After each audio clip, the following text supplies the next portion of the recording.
కేవలం తిండి కోసమే వ్యభిచారం చేసే కుటుంబాలు ఉన్నాయి తెలుసా? ఈ సొసైటీలో ఉన్నాయి.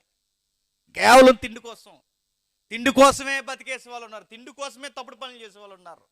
ఏమ్మా ఇంకేరే పని ఏమి లేదా, నువ్వు ఈ పనే చేసి బతుకుతున్నావు ఏంటని అడిగితే ఆవిడ సిగ్గు లేకుండా చెప్పిన సమాధానం ఏంటి చెప్పిన, ఏం చేస్తాం బాబు, పొట్టకుడుకోదని. పొట్టకుడుకో అడుక్కు తిను అవసరమైతే, అంతేగాని సిగ్నల్ దగ్గర అడుక్కు తిను, డబ్బులన్నా వస్తాయి, ఏదో ఒక పాసి పని చేసుకో, డబ్బులైనా వస్తాయి, ఏ ఇంటికన్నా పోయి ఏదో ఒక పని చేసుకో. ఒళ్ళు అమ్ముకుని బతకడానికి సిగ్గు లేదు? నేను అడుగుతున్నాను ఇలాంటి వారిని ఒళ్ళు అమ్ముకంటే పూట కూటు కొరకు జీవితాన్ని నమ్మిన వాడిని వ్యభిచారంటే, కూడు కోసమే జీవితాన్ని నమ్మేసే వాడిని ఏమంటాడండి? నా మాటలు అర్థమవుతున్నా లేదో? కూడు కొరకే జ్యేష్ఠత్వాన్ని నమ్మేసిన వాడిని వ్యభిచారంటే, కేవలం కూడు కోసమే వ్యభిచారం చేసే వాళ్ళని ఇంకేమంటాడు? తీసుకెళ్ళి చంపి నరకంలో పడేస్తాడు.